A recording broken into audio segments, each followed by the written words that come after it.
The reminder vibrated at 4:12 p.m., sharp and cheerful, like it was proud of itself. Bring receipts. I was standing in my own kitchen, holding a mug that smelled faintly of burnt coffee, while my phone politely reminded me that my husband had been scheduling another woman with the consistency of a dentist appointment. Same day every week. Same window. Same anonymous initial. S. 4:30. Room key. On the counter lay a taxi receipt I didn't recognize and a silk scarf that wasn't mine, still warm, still carrying a citrus note that didn't belong to our apartment or our life. It smelled young, efficient, like someone who never waits. Graham walked in, loosened his tie, kissed the air near my cheek. Long day, he said, already moving toward the study. I checked the calendar again. He'd labeled it work. I had 3 choices. Pretend I didn't see it. Ask him and watch him sand my edges down with that patient voice he used in boardrooms and bedrooms alike, or do the thing that couldn't be undone. I set the reminder louder. Did you change your Apple ID password? I asked lightly. Too lightly. He paused. Just enough. Security update, he said. You know how it is. I did. I'd spent 20 years advising people how to protect assets from strangers. I just never assumed the stranger would be eating my yogurt. In the living room, sunlight slid across the bookshelf where our photos lived. Fundraisers, parks, dinners where I'd been seated just far enough from him to look decorative. I picked up my notebook, the ugly one I used when I didn't want technology involved. I wrote the date, the time, the address on the taxi receipt. My handwriting looked calmer than I felt. That seemed important. At 4:30, Graham showered, whistling. I texted Marisol, "Are you working today?" She replied a minute later. Always. We met years ago through a charity gala she ran like a tight ship. She had a way of enforcing rules without raising her voice, the kind of woman men underestimated until they were already standing in the wrong place. I didn't accuse. I didn't ask for favors. I typed, "I may need advice on how not to embarrass myself in a public space." Her answer came back clean. "Then don't rush, and don't trespass. Let the building do its job." Graham came out, cufflinks precise, the Mont Blanc pen sliding into his jacket like a habit. "Dinner?" he asked. "Working late," I said, tasting the phrase. He smiled, relieved. That smile cost him later. After he left, my phone buzzed again. An email this time. Apple ID password changed. I laughed, out loud, a short bark that startled me. 59 years old and locked out of my own cloud, like a child grounded by a man who thought control was invisible. I put the scarf in a zip bag. I stapled the taxi receipt into the notebook. I circled 4:30 twice. At 4:29, the reminder chimed again. Confident, persistent. Bring receipts. I grabbed my coat, left the apartment dark, and stepped into the elevator, already knowing that whatever waited at the lobby level, I wasn't going back to the version of me that needed permission to notice patterns. The bank email landed at 6:08 a.m., polite as a doorman. New device logged in, Midtown, iOS. The kettle screamed. I turned it off with my elbow and reread the line, then checked the joint account balance out of habit, the way you press a sore tooth. It was there, for now. The conflict was simple. He said nothing had changed. The system disagreed. The choice was not. Either I asked and invited the soothing lecture about paranoia, or I moved first and accepted that moving first looked suspicious. Graham came in dressed for the office, hair still damp. "You're up early," he said. "So are banks," I said, holding up my phone without handing it over. He glanced, didn't take it. "Security update," he said again. "We talked about this." We hadn't. But he said it like we had, which was the trick. He poured coffee into his travel mug, already late for something important enough to outrank me. "I'll call the bank," he added, generous. "I already did," I said. That was my small mistake, showing a card too soon. His jaw tightened, a hairline crack. At 10 I met Lydia on Park Avenue, a friend of friend's attorney who never said anything that couldn't survive a transcript. We sat by the window where people could see us being normal. "If someone changes access," I asked, "what's the clean way to protect myself without crossing a line?" "Separate accounts," she said. "Paper copies. And don't collect what you're not entitled to. Even if I'm married to it? Especially then." On the walk back, my phone buzzed with a calendar alert I hadn't created. Confirmed. Same room. I didn't open it. I forwarded it to my private email and turned off previews. Then I did the unglamorous thing. Opened a new checking account in my own name, moved a legal boring amount, and rented a P.O. box that smelled like dust and glue. Control comes in small denominations. At home, Graham arrived with flowers like a peace offering wrapped in thorns. "For being distant," he said, placing them where the light was good. "They're lovely," I said, thinking of how flowers are bribed into blooming early. As he showered, I found the name tag in his vest pocket. Sloan, events, no last name, no apology. I texted Marisol a photo of the tag. No commentary. Her reply took longer than usual. "If you want to keep dignity, don't confront at the property. And don't print anything at home." That saved me from myself. I'd been 10 minutes from the printer. I went to FedEx office instead, paid cash, and printed a timeline with nothing but dates, times, addresses, no adjectives. The clerk asked if I wanted staples. "Yes," I said. "I like things attached." That night, Graham sat beside me on the couch, close enough to sell an image. "You seem tired," he said. "I am," I said, "from pretending I don't notice patterns."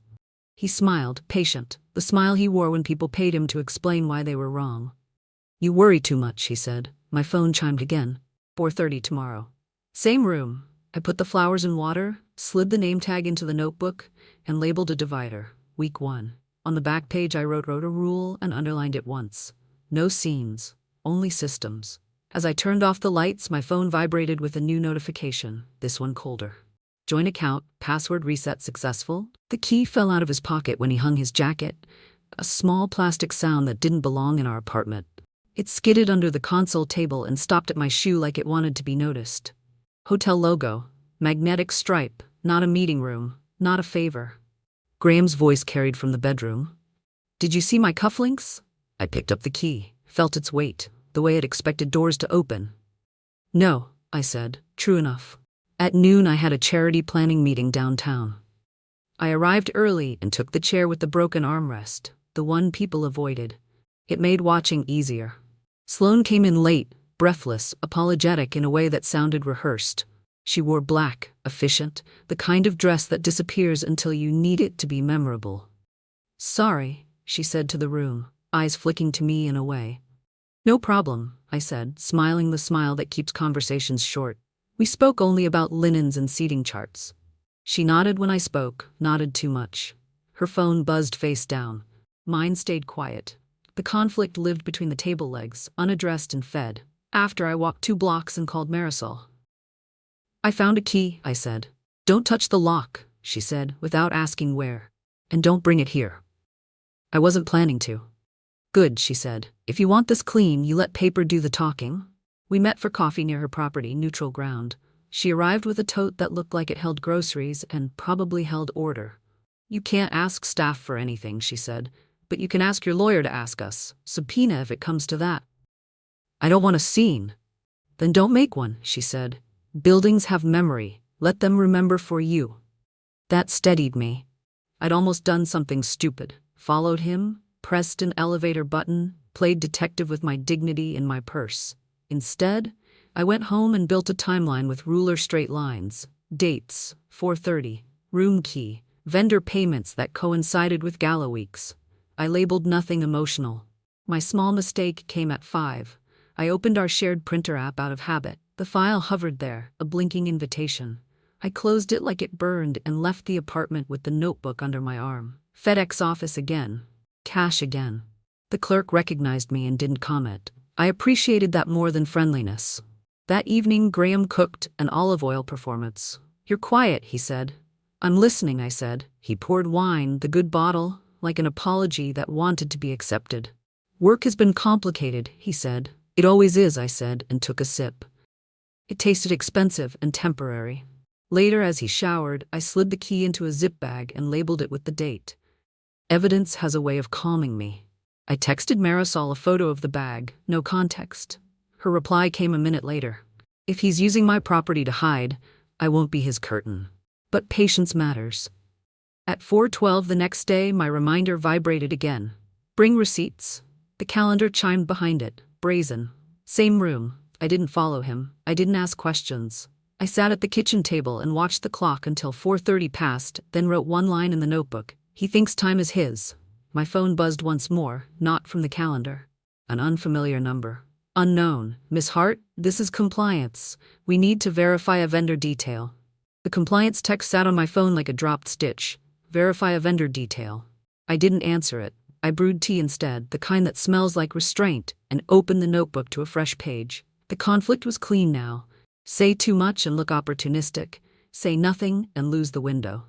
The choice was worse. I forwarded the message to my lawyer and waited for instructions like a person who enjoys oxygen. At noon, Marisol met me for coffee near her lobby, a place designed to absorb secrets without echo. Don't reply directly, she said, sliding her cup aside. Let counsel do it. I know, I said, too fast. My small mistake again, showing eagerness. She raised an eyebrow. Patience isn't passive. She laid out the rules without drama. If there was a pattern, it would show in paper. If there were cameras, they belonged to the building, not to me. If there was a public space, it was neutral until someone made it otherwise. You don't win by being first, she said. You win by being last and accurate. That afternoon, Graham came home early with the careful smile he used when he wanted credit. Dinner tonight, he said. Park Avenue. Committee thing. You'll come. It wasn't a question. He needed me visible and agreeable. I agreed. That was my correction. Move with him, not against him. At the restaurant, the maitre placed me 2 seats away from Graham, close enough for photos, far enough for exclusion. He launched into a story about numbers and people who liked them. I listened. When Sloane walked past our table, she didn't look at me. She didn't need to. The room did. In the restroom, I washed my hands longer than necessary and caught my reflection doing the math. 60 seconds of eye contact would be a scene. 0 would be surrender. I chose 10. She smiled. I smiled back like a mirror that doesn't flatter. Back at the table, I spoke to a woman from a board I recognized, a compliance officer by trade. Hypothetical, I said. Vendor relationships ever get messy? She shrugged. Only when people forget paper trails are longer than memories. That night, Graham reached for my hand in the car, public tenderness as alibi. You're quiet, he said. I'm full, I said, which wasn't a lie. At home, I almost texted compliance myself, almost tried to steer the wheel. Instead, I forwarded the day's notes to counsel and put the phone face down. Control, again, in small denominations. At 4:12 the next day, my reminder chimed. Bring receipts. I silenced it and dressed for walking, not watching. The lobby was busy in the late afternoon way. Suitcases, conversations, people who believed in schedules. I stood where you're supposed to stand and let the building be a building. Marisol passed me like a professional passing a problem she's already solved. Not yet, she murmured. Soon. Graham entered with his practiced ease, hand at my back for exactly the length of a camera's attention. He leaned in. After this, he said, we should talk. We are, I said, smiling. My phone vibrated, different tone this time. An email from my lawyer. Compliance has opened a preliminary inquiry. Do not interfere. I watched Graham greet people who mattered to him. Watched Sloane keep a polite distance, watched the room do its quiet work. For the first time, I didn't feel rushed. I felt scheduled. As we left, the elevator doors slid shut, and my phone lit up once more. Unknown, mandatory meeting. Tomorrow, 9 a.m. The seating card put my name at the far end of the table, next to a man who introduced himself as between roles. The card smelled faintly of glue, rushed. The conflict was familiar. Graham needed me present, not participating. The choice followed immediately. Sit quietly and be decorative, or speak to someone who could hear without taking notes. Graham leaned in as the first course arrived. Don't wander, he said, soft. I never do. I said, which was true in the ways that count. Conversation flowed around me like a river trained to avoid stones. When Sloane entered with a clipboard, she didn't look my way. Professional courtesy, the kind that costs extra. I watched her mark names, watched Graham's glass refill before it emptied. Patterns are louder than confessions. I excused myself under the pretense of a call and drifted toward the bar, where the lighting flattened everyone into honesty.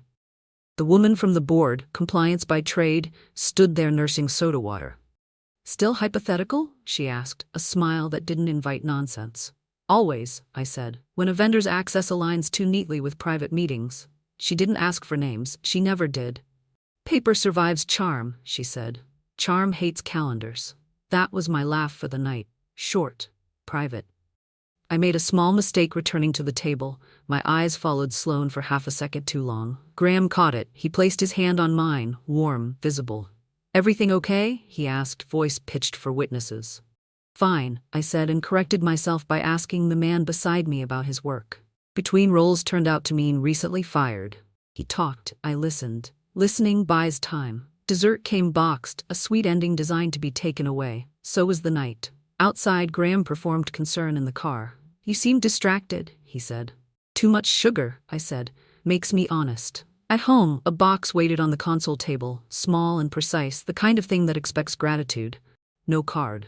Inside, a piece of jewelry I would never choose, too bright, too eager. I photographed it once, catalogued the serial, and put it back exactly as found. Objects tell on people if you let them stay still.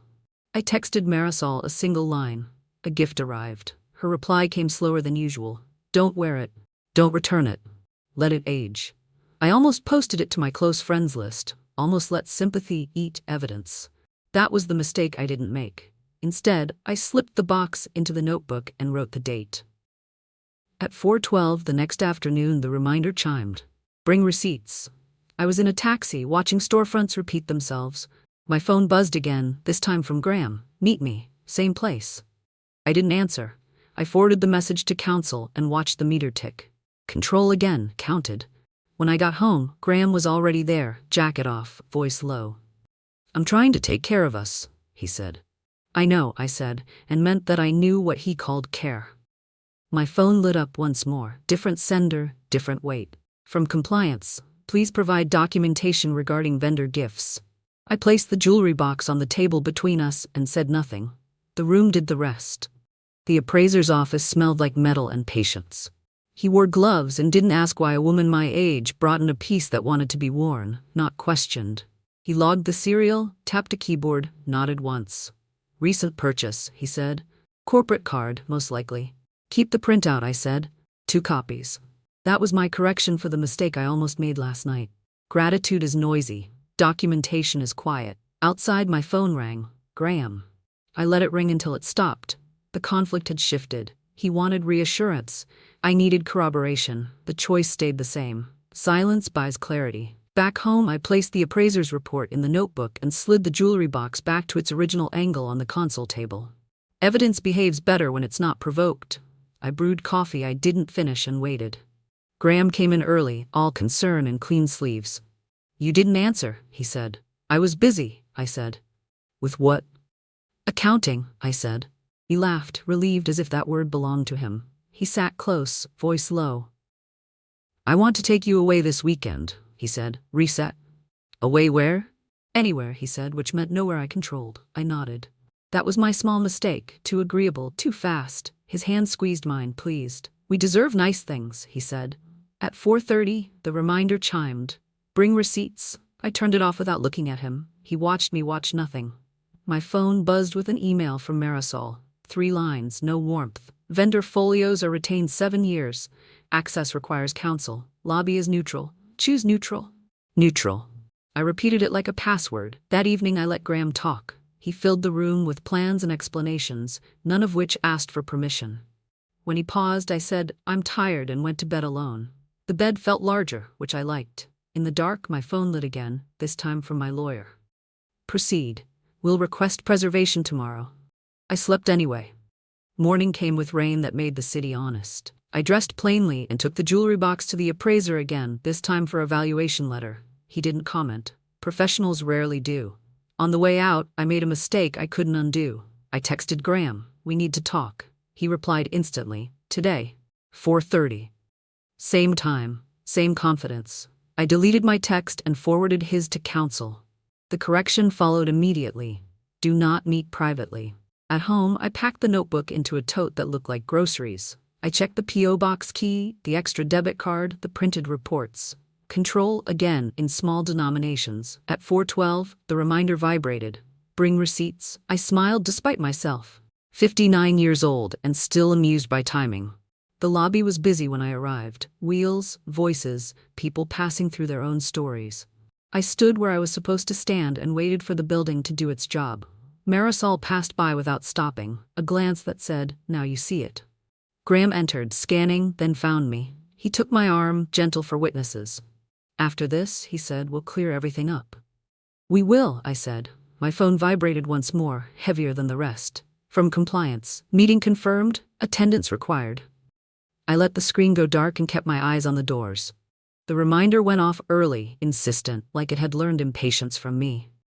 Bring receipts. I was already dressed, plain enough to be invisible, when Graham texted a thumbs-up emoji. He had never used emojis before. The conflict was immediate. He wanted the picture. I wanted the process. The choice locked. Go with him and control the frame, or stay home and let him narrate. I went. In the car, he talked about traffic and timing, the way men do when they're rehearsing something else. You're quiet, he said. I'm listening, I said. Again. At the lobby, everything was neutral by design. Stone, glass, people who didn't look at one another. Marisol stood behind the desk, immaculate, not looking at me. That mattered. Graham's hand found my back for exactly 3 seconds, long enough for anyone watching to register unity. Sloane arrived alone, black again, efficient again. She checked her phone, then the room. When she saw Graham, her smile arrived late. When she saw me, it adjusted. My small mistake happened then. I stepped forward half a pace. Old instincts. Resolve it. Say something sharp and final. Marisol's voice cut through the room without raising. Good afternoon, she said to no one in particular. Please keep the center aisle clear. I stepped back. Correction accepted. We waited. 4:30 passed like a held breath. Graham leaned in. After this, he murmured, we'll straighten things out. We are, I said. A man in a suit approached the desk with a practiced calm that didn't belong to guests. Compliance. He didn't look at me. He didn't need to. Mr. Hart, he said softly, we need a word. Graham's smile stayed on, a mask welded in place. Now? Now, the man said. Sloane froze, then recovered, already reaching for her clipboard like it could shield her. Graham squeezed my hand once, too hard, too quick, and let go. He followed the man toward the side corridor where conversations changed temperature. I didn't move. Neither did Marisol. The building did its job. A woman I recognized from the board paused beside me. Busy afternoon, she said. Calendars, I said. They tell on people. That was my laugh for the day. Quiet. Earned. 10 minutes later, Graham returned alone. His tie was perfect. His eyes weren't. We're leaving, he said. Of course, I said. In the elevator he tried again, voice low and reasonable. This is a misunderstanding. I'm sure, I said, and meant that misunderstandings have paperwork. Outside, rain had started, the city rinsing itself. He reached for my arm. I didn't pull away. I didn't lean in. Neutral. My phone vibrated. A new email from my lawyer.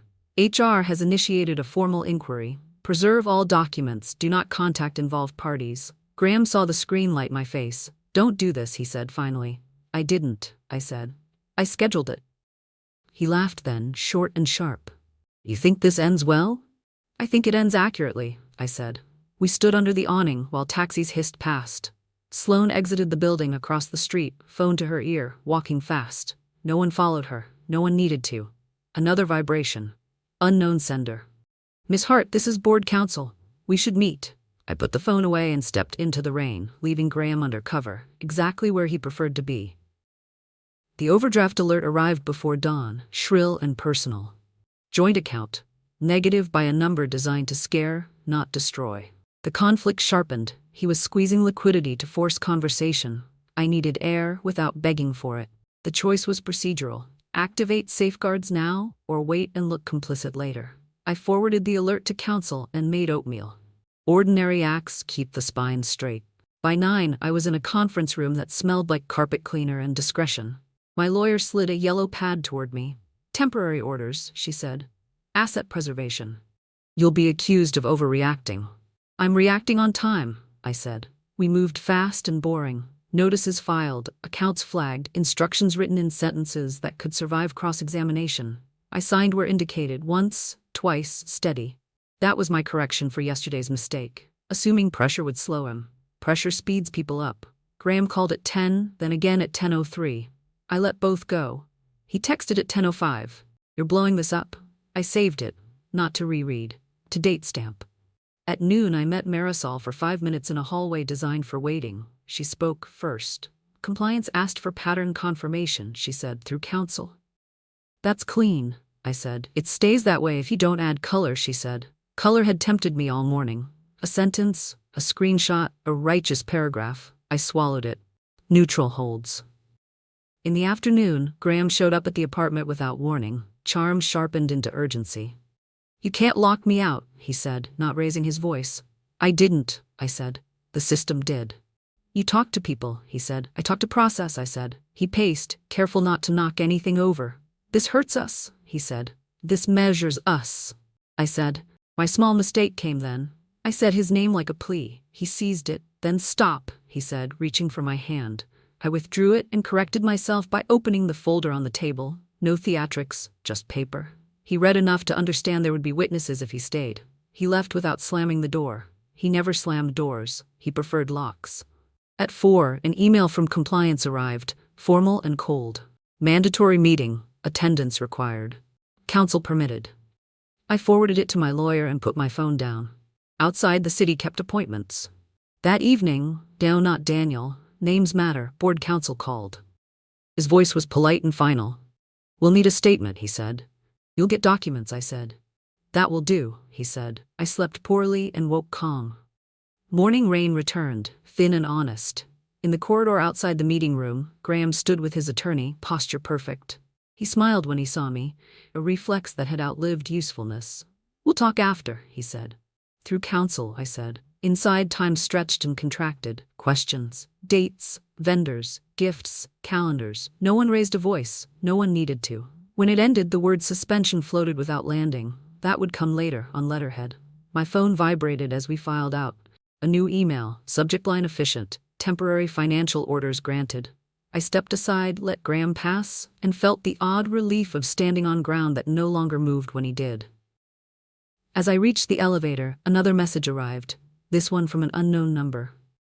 "Miss Hart, mediation dates available." I pressed the button and watched the doors close on a reflection that looked lighter, if not yet free. The suit Graham chose looked like armor, dark, expensive, meant to survive photographs. His hands gave him away. When he lifted his phone, his thumb hesitated, then corrected, the way people do when muscle memory betrays them. The conflict was public now. He needed the room, I needed the record. The choice was ceremonial: attend and be seen correctly, or disappear and let him perform alone.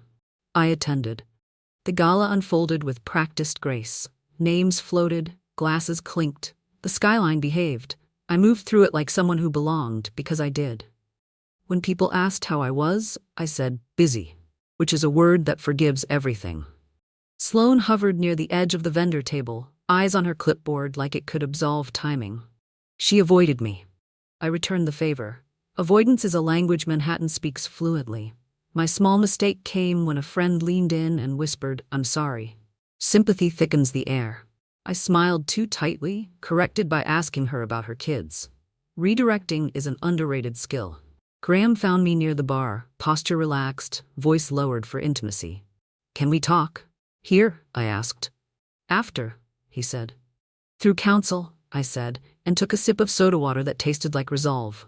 Across the room, board counsel stood with 2 trustees. I waited until their conversation broke naturally, then approached with a folder thin enough not to frighten. "For you," I said. He nodded once, the way men do when they know weight by feel. "We'll review," he said. That was the moment I nearly overplayed it. The phone in my hand vibrated, a message from Graham, already composing his version of the night. I didn't open it. I put the phone away and stayed where I was. Correction applied. Later, as speeches began, Marisol appeared at my side without appearing to. "Timing holds," she said, barely moving her mouth. "Thank you," I said. She nodded and vanished into function.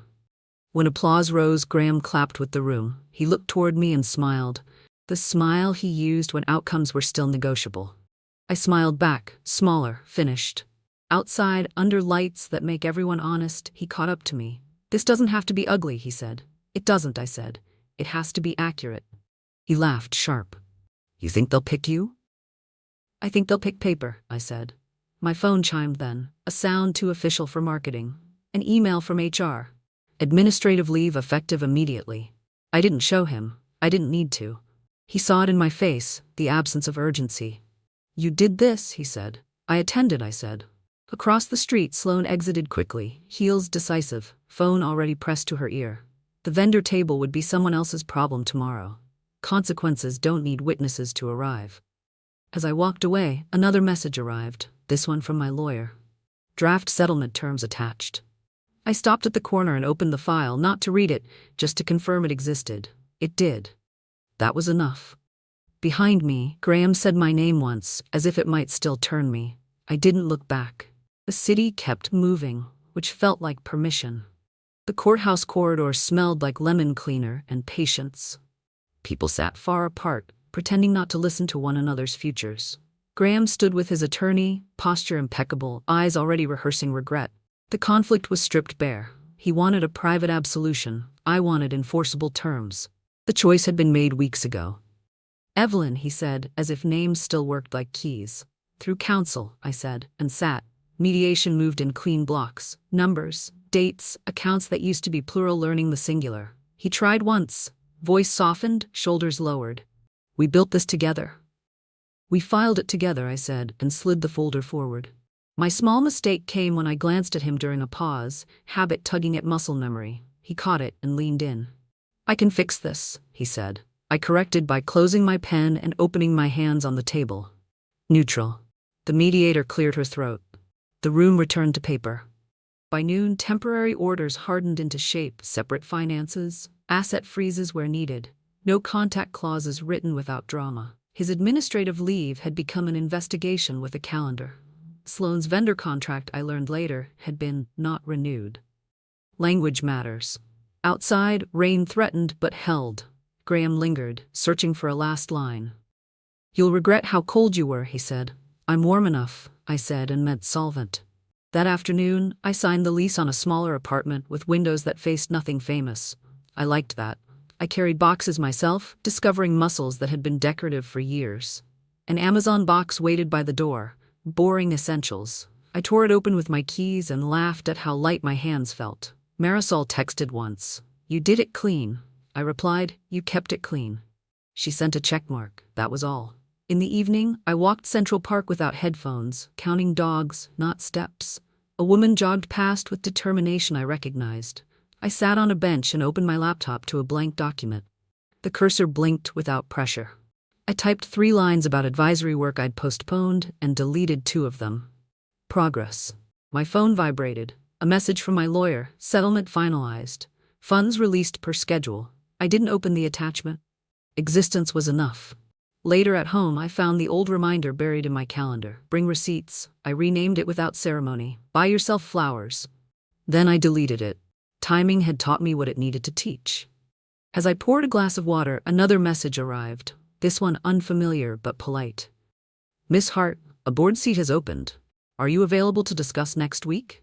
I set the glass down, looked around a room that was mine by the square foot and by the rule, and typed back, yes.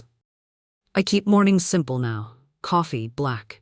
The window cracked just enough to hear the city practice breathing. I stopped measuring days by other people's calendars and started trusting my own appetite for quiet. It turns out I have one. A few weeks after everything settled into files and schedules, I found the scarf again, the one that smelled like a life rushing past mine. I washed it twice, then donated it without ceremony. Objects don't need closure, people do. Mine arrived the first time I laughed at something that had nothing to do with survival. Work came back gently. Advisory calls that ended on time. A board seat that asked for judgment, not loyalty. I learned to say no without explaining the weather. When I walk into rooms now, I choose where I sit. No one rearranges me. Sometimes I pass the old places. The lobby still shines, the restaurant still overcharges. I don't flinch. Buildings are honest if you let them be. They remember everyone the same way, by the footprints that mattered. I didn't replace the marriage with another story. I replaced it with space. Friends come over with bread and opinions. We eat, disagree, laugh, leave the dishes for later. I sleep better than I did married to certainty. That surprises me, and I enjoy being surprised again. On my desk is a small notebook, mostly blank. When I open it, I don't list dates or times.